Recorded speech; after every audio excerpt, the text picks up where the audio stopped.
प्राणी चिकित्सालय नूतन कोठा उद्घाटन बेले हट्टगोल। उद्घाटनी कार्यक्रम में विधायकों को घेरिले सरपंच और समिति सभ्य। कोरापुट जिला कुंदुरा ब्लॉक रे प्राणी चिकित्सालय नूतन कोठार उद्घाटनी समारोह करा जायथिला, किंतु एथिरे कुंदुरा पंचायत सरपंच लभु परिजा एवं समिति सभ्य दामोदर गंडा को सूचना दि जाय नथिला किंबा नाम फलक एवं ब्लॉक उपाध्यक्षर नाम लेखा जाय नथिला, जहाकु ने विभागीय अधिकारी को प्रश्न करथिले प्रतिनिधि। एथिरे सीधासळख हस्तक्षेप करथिले कोटपाड़ विधायक रूपू भत्रा। पुलिस और स्थानीय बुद्धिजीवी हस्तक्षेप पर परिस्थिति शांत पड़ता। ब्लॉक रे सरकारी विधि व्यवस्थार व्यतिक्रम कर चपाई देवाकू और संशोधन करने परिवर्ते प्रश्न उठाई प्रतिनिधि को गिरफ करने कथा को नहीं उत्त्यक्त होते प्रतिनिधि।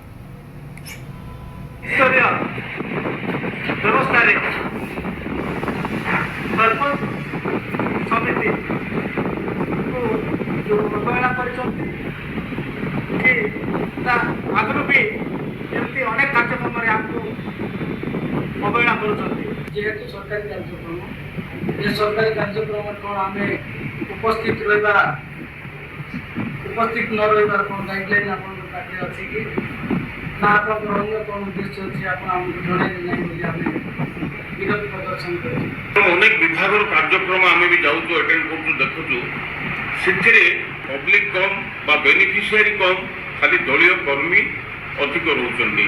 दलीय कर्मी से कार्यक्रम विभाग अधिकारी माने करती ना लोकों पब्लिक करती बुझी होनी किसी।